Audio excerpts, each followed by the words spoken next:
Assalamualaikum warahmatullahi wabarakatuh. Apa kabar pemirsa Sultan TV dimanapun Anda berada? Jumpa kembali dengan saya Uday Suhada di Jendela Baduy. Di sesi kali ini saya akan berbagi cerita, akan mengajak para pemirsa semua untuk membahas soal filosofi dari Sabah Budaya Baduy. Seperti diketahui bahwa beberapa waktu yang lalu Baduy sempat heboh, sempat ramai, sempat menjadi sorotan publik terkait dengan adanya pihak yang mengatasnamakan lembaga adat Baduy, kemudian berkirim surat ke Presiden Republik Indonesia dengan dua tuntutan, yakni meminta agar Presiden menghapus Baduy dari peta destinasi wisata di Indonesia. Kemudian yang kedua juga mereka berkeinginan untuk bagaimana agar wilayah Baduy itu tidak lagi bisa disorot.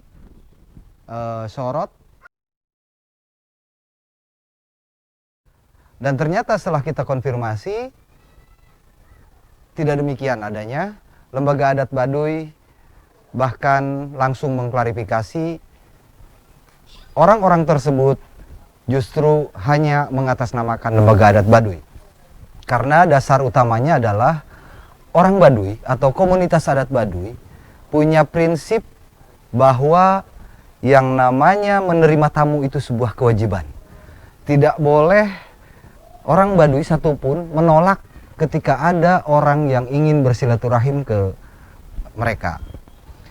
Kemudian juga apalagi menutup Baduy dari berbagai hal, apakah itu kunjungan atau juga menutup Baduy dari satelit.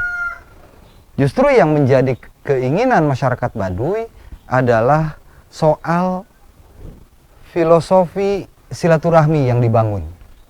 Bahwa selama ini muncul istilah wisata Baduy, destinasi wisata Baduy.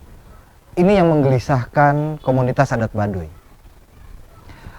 Pertama kali saya bersilaturahmi ke Baduy tahun 1994, lebih intensnya lagi tahun 1996. Saat itu saya riset selama 3 bulan, nggak pulang-pulang. Saya nggak kemana-mana, ada di wilayah Tatar Kanekes selama 3 bulan penuh, sehingga alhamdulillah berkesempatan untuk berkunjung ke seluruh kampung. Waktu itu masih ada 59 kampung Baduy luar dan 3 kampung Baduy dalam. Dan kegelisahan para tokoh adat kemudian saya serap, saya dengar, dan puncaknya adalah pada tahun 2006, di mana tokoh-tokoh adat Baduy kemudian meminta saya bersama teman-teman dari Banten Heritage untuk bagaimana membuatkan sebuah kebijakan yang formil di luar urusan hukum adat. Artinya hukum yang ingin dilahirkan itu adalah hukum yang tertulis. Karena kita tahu bahwa di Baduy dengan 1001 tabu yang ada di sana, tidak satu pun yang tertulis. Karena itu pada tahun 2007 awal saya bersama tim kecil kemudian mencoba merumuskan sebuah konsep yang disebut dengan konsep Sabah Budaya. Dan itu tertuang dalam rancangan peraturan desa. Karena kami pikir hanya Perdes lah yang memungkinkan untuk kita tuangkan dalam bentuk tertulis dibandingkan dengan hukum adat yang memang selama ini tidak ada yang tertulis. Karena itu disupport oleh seluruh perangkat adat, para tokoh adat. Akhirnya selama sekitar 4 bulan kita mampu rampungkan rancangan atau draft peraturan desa Sabah Budaya dan perlindungan masyarakat adat Tatar Kanekes dalam kurung Baduy. Dan pada 15 Juli tahun 2007 resmilah Perdes itu diundangkan oleh almarhum Jaro Dainah yang ditandatangani oleh Sekdes saat itu Haji Sapin. Apa sesungguhnya makna dari konsep Sabah Budaya itu? Konsep Sabah Budaya Kalau kita mau coba pilah dengan konsep pariwisata, itu sangat jauh berbeda. Kalau wisata menjadikan sesuatu itu sebagai objek, menjadikan sebuah komunitas itu sebagai objek, artinya sebuah tontonan. Lain halnya dengan konsep Sabah Budaya. Sabah Budaya, Sabah itu artinya berkunjung, silaturahmi. Jadi maknanya adalah bersilaturahmi. Konsep Sabah Budaya jauh berbeda dengan konsep pariwisata. Dalam Sabah Budaya, di situ unsur-unsur memanusiakan manusia, memuliakan kehidupan, saling menghormati, saling menghargai, adat istiadat masing-masing antara tamu dengan tuan rumah itu terjadi. Sementara kalau konsep wisata itu hanya menjadikan sesuatu sebagai tontonan, sebagai objek. Nah, di sini perbedaan yang mendasarnya antara konsep pariwisata dengan konsep Sabah Budaya. Lebih jauh dari sekedar silaturahmi atau saling menghargai, saling menghormati adat istiadat, justru yang lebih utama adalah saling melindungi, saling menjaga antara tamu dengan tuan rumah. Itulah kekuatan yang ada dalam konsep Sabah Budaya yang tertuang dalam Perdes Sabah Budaya dan Perlindungan Masyarakat Adat Tatar Kanekes dalam kurung Baduy. Sahabat Sultan TV yang berbahagia dimanapun Anda berada, kita tentu harus hargai itu. Pada tahun 2007 tentu media sosial sangat terbatas, tidak ada media sosial saat itu. Untuk komunikasi saja sangat sulit, kecuali kita menggunakan meditasi, menggunakan insting, menggunakan naluri, menggunakan indera keenam. Dan itu pernah saya buktikan beberapa kali. Misalnya saya ingin datang ke Kanekes membicarakan sesuatu dengan tokoh Baduy Dalam, sementara kita tidak punya akses untuk berkomunikasi melalui kemajuan teknologi. Saya ya sila saja bahwa misalnya di situ, Jaro dari Baduy Dalam, tolong besok pagi datang ke Ciboleger. Saya ingin bertemu karena waktu yang saya miliki terbatas. Dan alhamdulillah beberapa kali itu terjadi. Besoknya ketika saya datang ke situ, yang saya maksudkan sudah nunggu di perbatasan desa. Nah, itu komunikasi yang terbangun selama ini. Kembali lagi sedikit kepada konsep Sabah Budaya dan Perlindungan Masyarakat Adat Tatar Kanekes. Kita sekarang punya kewajiban sebagai masyarakat yang punya kepedulian terhadap komunitas adat untuk bersama-sama mempublish, mengkomunikasikan, men-share, mendesiminasikan pengetahuan kita tentang konsep Sabah Budaya Baduy. Untuk lebih jelasnya, apa itu Sabah Budaya Baduy, apa saja di dalamnya, kita akan lanjutkan setelah break berikut ini.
kembali lagi ke Jendela Baduy. Pemirsa Sultan TV dimanapun Anda berada, kita lanjutkan obrolan kita tentang Sabah Budaya Baduy.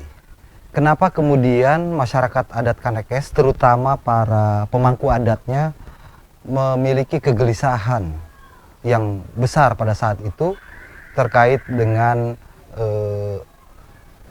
ketidaknyamanan mendengar kata wisata.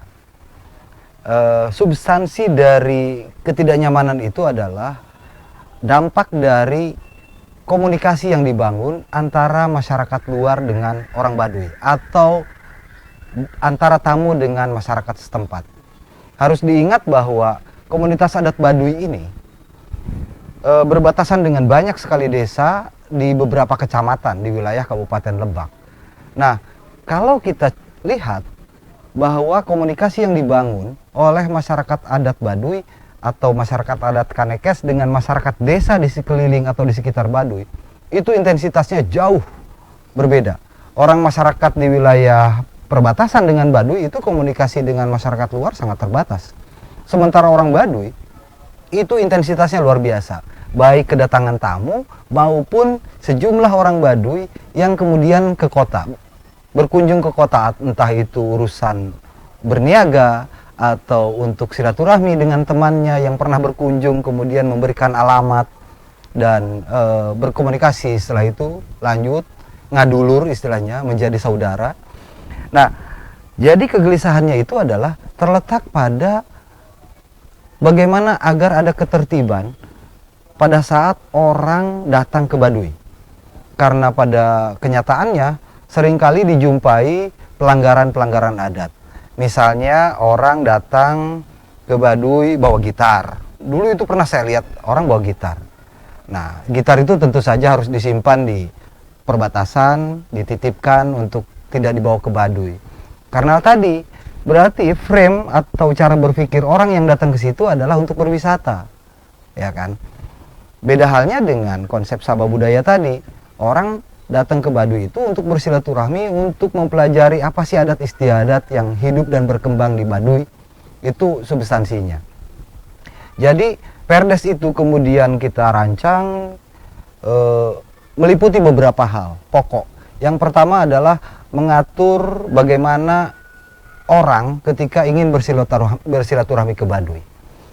Rute mana yang boleh dilalui, ada beberapa jalur. Pada saat itu, pada saat tahun 2006, kebetulan akses masuk ke Baduy itu hanya satu pintu, yaitu di Kampung Ciboleger, Desa Bojong Menteng, Kecamatan Lewi Damar, yang berbatasan dengan Kampung Pajaroan atau Kampung Babakan Kaduketug.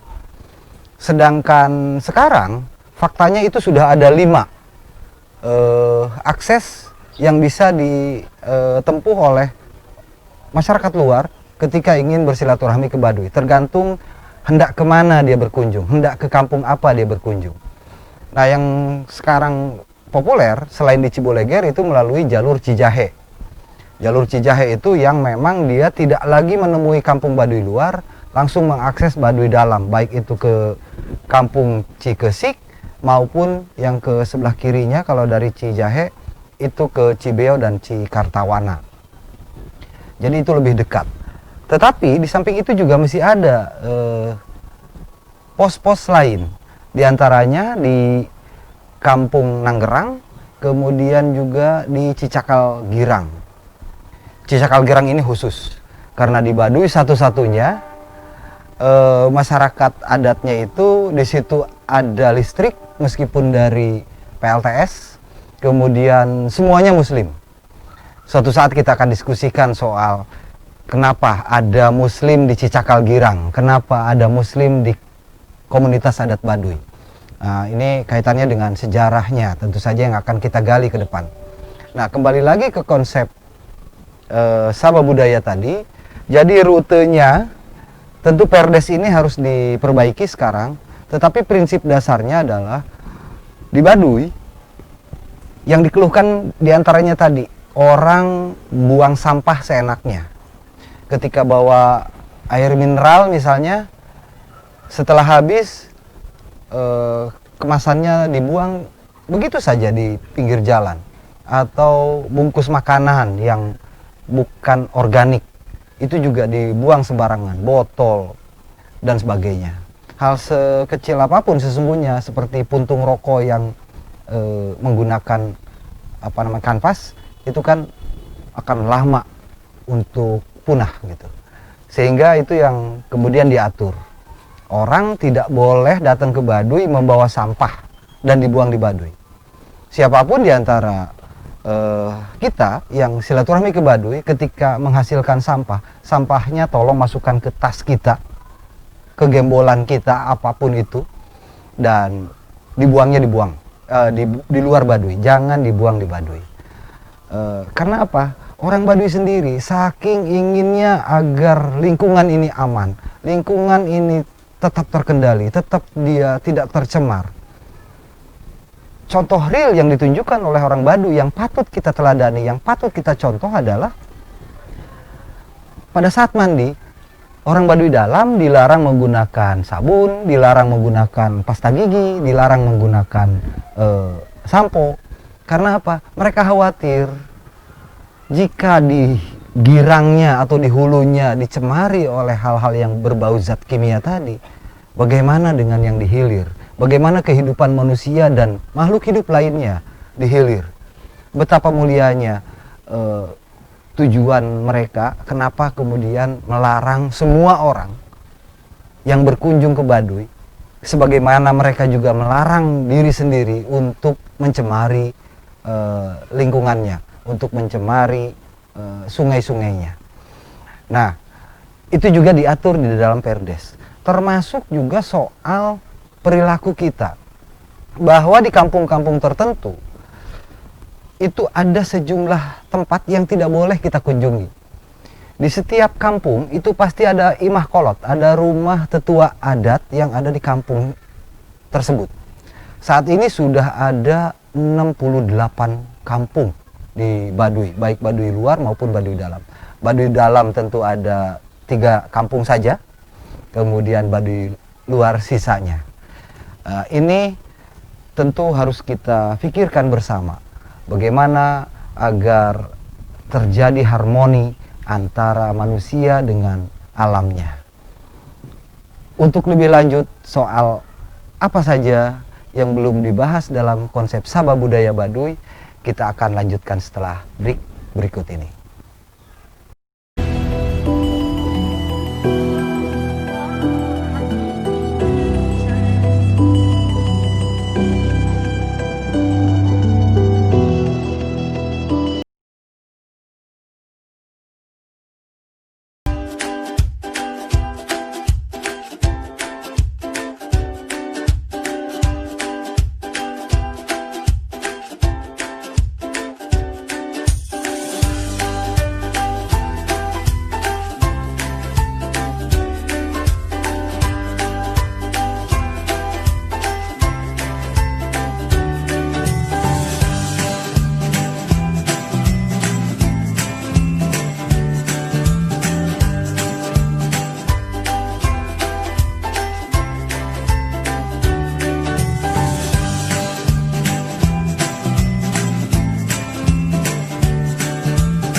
Pemirsa Sultan TV dimanapun Anda berada, kembali lagi kita lanjutkan obrolan soal filosofi Sabah Budaya Baduy atau Sabah Budaya Tatar Kanekes.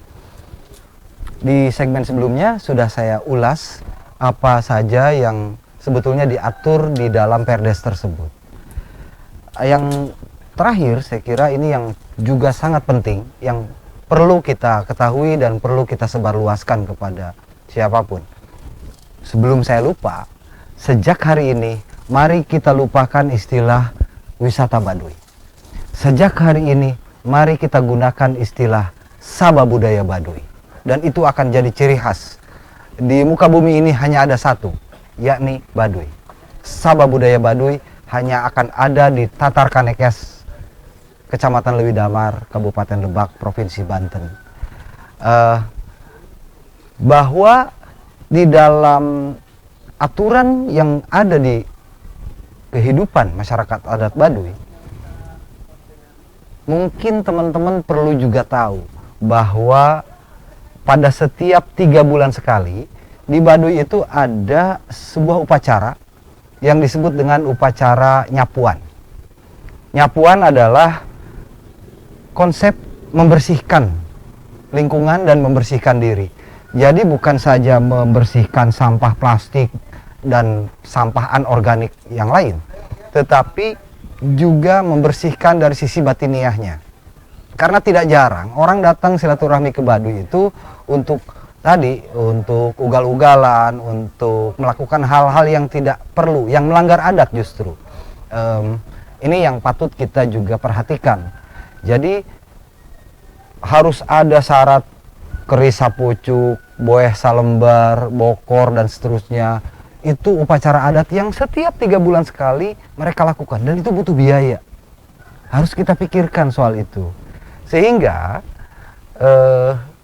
ya siapapun mulai sekarang ketika ingin silaturahmi ke Baduy, tolong sampah itu atau kebersihan itu dijaga betul agar ketika kita datang tidak merugikan masyarakat setempat, gitu ya. Ada sebuah kalimat yang masih saya ingat. Nagara bahan dibangun, nagara bahan robah, ngeun wiwitan kudu tetep diteguhkeun, tetep dipatuhkeun.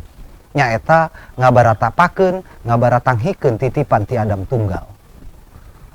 Maknanya negara ini bakal berubah, bakal maju, bakal ada modernisasi. Itu dulu saya dengar ya, tahun 96. Ternyata sekarang sudah berubah. Sebagaimana prediksi banyak ilmuwan bahwa memang perkembangan ilmu pengetahuan dan teknologi itu tidak terbantahkan. Tetapi wiwitan atau yang awal, titipan dari yang mereka yakini adalah Adam Tunggal, manusia pertama di muka bumi ini, yakni tetap harus diteguhkan, harus dipatuhkan. Atau ngabaratapakeun, ngabaratanghikeun itu menghayati dan mengamalkan titipan. Apa titipannya? Tidak merubah perilaku dan tidak merusak alam. Mencintai sesama. Sehingga saking mencintai sesamanya itu ditonjolkan. Ketika misalnya kita bercanda dengan teman, pada saat bercanda tidak sengaja itu teman kita meneteskan darah, maka si pelakunya harus mendapatkan hukuman adat. Dia sudah melanggar aturan adat. Oleh karena itu adalah simbol bahwa komunitas adat Baduy begitu mencintai nilai-nilai kemanusiaan dan ingin sekali memuliakan kehidupan. Masa kita, masyarakat yang katanya merasa lebih modern, lebih berpendidikan, juga tidak bisa memposisikan mereka sebagaimana mereka memposisikan kita, ya kan? Menghargai mereka sebagaimana mereka menghargai kita. Jadi dari konsep Sabah Budaya Baduy itu banyak hal yang harus kita petik, banyak hal yang harus kita jadikan pelajaran. Dan apakah ada konsep ataupun naskah dari Perdes Sabah Budaya? Ada. Jika nanti pemirsa membutuhkan Perdes Sabah Budaya Baduy, bisa menghubungi tentu saja kru dari teman-teman yang ada di Sultan TV. Di samping itu juga bisa menghubungi pribadi saya melalui kontak person saya ataupun media sosial saya. Insya Allah kita akan layani soal apa saja isi yang lebih rinci tentang konsep Sabah Budaya Baduy yang tertuang di dalam Perdes nomor 1 tahun 2007 yang lalu itu. Nah, pemirsa Sultan TV yang saya hormati, yang terakhir saya kira ini di ujung acara kita, kenapa orang Baduy begitu menginginkan agar siapapun yang bersilaturahmi ke sana itu sama-sama saling menjaga, saling menghargai. Karena tadi kita harus ingat mereka punya tugas hidup, dan tugas hidup itu tidak dimiliki oleh orang lain. Mereka bukannya tidak ingin maju, mereka bukannya tidak ingin berubah, tapi karena merasa mendapatkan titipan, itulah yang mereka pegang. Konsistensi itu menjadi penting untuk sebuah kehidupan, apalagi menjaga alam. Kita tahu bahwa beberapa waktu yang lalu dunia heboh dengan global warming, dengan pemanasan bumi, pemanasan global. Orang Baduy sudah sejak dulu melakukan itu karena mereka ingin ada keseimbangan antara kehidupan sosial dengan kehidupan dengan alam. Mereka jangan kita rusak dengan perilaku kita. Mereka punya tugas hidup tadi, bertapa. Bertapa dimaksud bukan berarti tidak makan atau tidak tidur, tetapi bertapa tidak merusak alam, tidak merusak lingkungan, dan tidak merubah perilaku. Masa iya kita datang kemudian ingin mencemari mereka, ingin melukai hati mereka, ingin mengeksploitasi mereka? Itu yang tidak boleh sama sekali. Jadi siapapun, mari kita jadikan keberadaan komunitas adat Baduy yang hanya satu-satunya di dunia ini agar mereka tetap hidup tenang, menjaga alam, dan kita turut membantu menjaganya. Dengan cara apa? Bersilaturahmi ke sana tanpa merusak alam, tanpa merusak kehidupan mereka, tanpa mempengaruhi anak-anak mudanya di sana dengan media sosial dan sebagainya. Itu sudah merupakan bagian dari kontribusi kita terhadap upaya bagaimana turut menjaga komunitas adat Baduy. Nah, pemirsa Sultan TV yang saya hormati dimanapun Anda berada, tibalah saatnya kita di penghujung acara. Insya Allah pada episode berikutnya kita akan bahas lagi soal lain dari sisi kehidupan Baduy yang luar biasa. Terima kasih sudah menonton hingga tuntas acara Jendela Baduy. Wassalamualaikum warahmatullahi wabarakatuh.